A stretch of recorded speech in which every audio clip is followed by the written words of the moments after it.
Hello, I'm Kimberly Parnell, and you are listening to Engaging Texas Families, a podcast from the Parent and Family Engagement Statewide Initiative of Texas. Let's jump into today's episode. Welcome back to another exciting episode of Engaging Texas Families. Today we're joined by my good friend Kimberly Seagler. Kimberly works with us here at Region 16 as a family service specialist on our Head Start team. And we're excited that you've joined us today, Kimberly. And we're going to specifically talk about parent communication. But before we dive in, I want to tell everyone that this was kind of a conversation that we had in your office one day just about communicating with parents. And when we finished, I said, you've got to come on the podcast because you had such great information. So thanks for joining us today. Thank you for having me. Well, just to get started, kind of tell us about your journey in education. Where did you start? What have you done along the way? And then what are you doing now? Okay, great. I'm in my 31st year of education. I was a teacher for 28 of those years. My husband and I, Troy, began in Groover, Texas. We were there for 21 years, and I taught middle school, which everyone is like, what? And I'm like, no, it's awesome. You just got to have the niche for it. And the relationships that we formed during that 21 years are just priceless. And I've always had that passion to work with not just children, but with their families. And that really led me to where I am today as a family service specialist with Region 16. I have been blessed beyond measure being able to see the bigger picture and meet the needs more deeply, I believe, and just forming those relationships is I think it's a gift from God that I'm able to do these things. You'll see in just a little bit where that comes in, yes. But I just have a passion for people and making everyone feel valued and loved. So this position has just been the perfect fit. Exactly. That is what I wanted you to share today. So when you first meet with a parent, like you encounter a parent for the first time, what is something that you always do just to make the conversation more comfortable for the parent? The very first thing I do is to make sure that it's relational. And that starts with conversation. That starts with finding something good from the very beginning. I might compliment, their outfit, their eyes, just thanking them for being there with me, just to spend a little bit of time, to put everything else aside and for them to see that I put everything else aside just so I can have that one-on-one with them. I think it's so important to make people feel valued.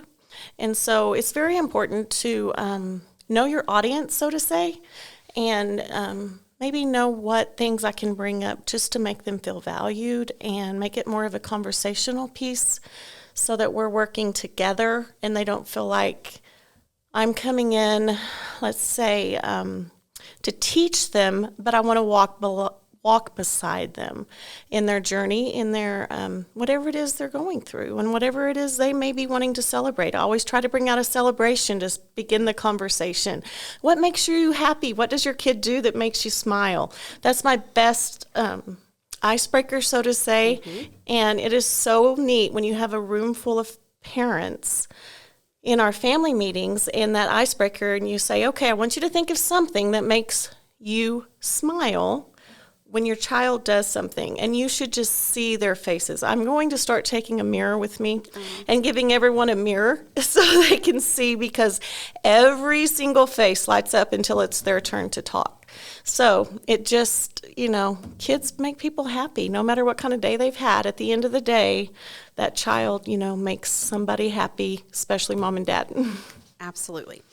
Great. I love that. And you're right. Every parent can think of something that makes their kiddo happy, even on the hardest days as parents. Exactly. Like we can always pull out something that makes us makes our kiddo happy. Yes. So, is there something you do in that initial conversation that sets you up for success in the future? So absolutely. You have to have some hard conversations sometimes. Yes. So what do you do sometimes in that first initial meeting that helps you when you encounter those hard conversations down the line? I always try, and this is just even in an everyday conversation, even with you or with Matt or with my supervisor, Amy, I try to remember something that you visited with me about today that I can bring back to you tomorrow. For example, or for not maybe not tomorrow, but the next time I see you. So for a fun example, when we came in, we were both sweating hot. Matt Yes. is grabbing his jacket because he is cold. So next time I talk to Matt, I may say, hey, how are you feeling? Are you still hot or are you cold? What's your temperature today? Just something so that they remember that you remember your initial contact with them the day before. Hard conversations, you're still going to look for that positive. Even if you have to go back in for a hard conversation, I always try to take something from our past meeting, conversation, encounter into the next that was a positive so that they know that they were seen, because people want to be seen. And we see that a lot in our program. People need that empowerment.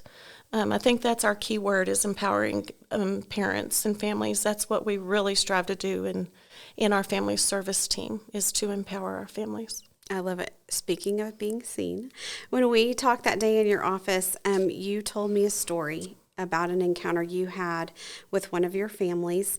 The dad said something meaningful to you. Can you share that story with our listeners and explain why it was impactful to you? So we had a parent meeting, and it was in the evening from about 6 o'clock to 7:30. And I had a dad that came in late, and I went over and visited with him when he got there and told him it was fine. It wasn't any big deal. And he had come in from working out in the oil field. And he was, of course, covered in oil on his hands and things. And he said, I changed in the car because I didn't want my child to miss this opportunity, and I'm sorry I'm late. And I was, that just stole my heart right there. And I was like, how powerful is this for your little one to see how important it was to spend this time with him tonight? And he said, I was reluctant, but I knew I needed to be here. And I said, well, we're going to have some fun. So then we proceeded with the meeting, and everything went smoothly. And then it was over, and he's kind of the last one to leave, and he's kind of hanging around. So I walk over there, and I'm like, hey, I'm so glad you came. Isn't this great? And he said, when are you coming back? He said, I want to be back to hear you again. And I needed that at that moment. Just like like I said, our parents need empowerment.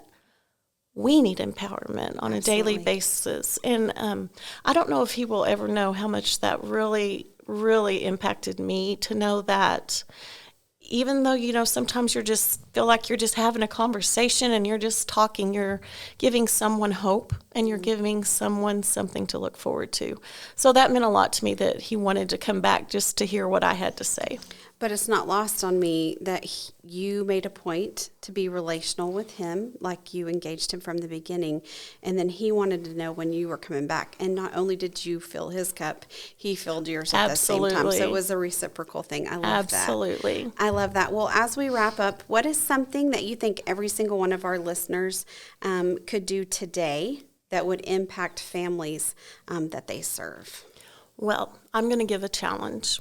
Okay. And this has been so neat for my family and I, because Troy and I did this, I guess, as we were raising our children, and we really didn't even, sometimes you do things that you don't realize are going to impact your legacy.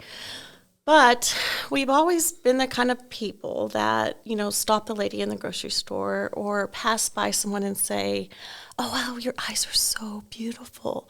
I love your dress, or compliment them when they're giving you your order in the drive-thru or something like that. Well, now we have been able to step back, that our children are grown, and watch our kids do the same thing that we did. We'll see our kids, we'll go somewhere, and my son will tell somebody, hey, how's your day going? What's something good that's happened to you today? And it goes back to what I said full circle about people want to feel seen and people want to feel valued. And the words that you speak to someone could be the only positives they hear that day. And so my challenge to the listeners out there from Kimberly Squared is, I want you to compliment a stranger, because you might be the only compliment that person gets the whole week. You never know.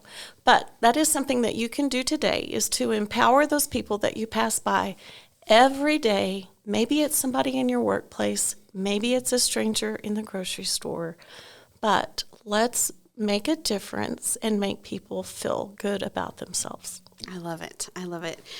You guys, I know this has been a treat for you. Just simple things that we can do, not only in our jobs as we connect with families and kids, and work towards their goals academically, socially, emotionally, but like we can just make the world a better place. And so that's why I wanted Kimberly to join us today. And she joked and said this was the Kimberly Squared podcast. So you can call it that if that's what you want. But thank you again so much for joining us, Thank Kimberly. you for having me. Appreciate you.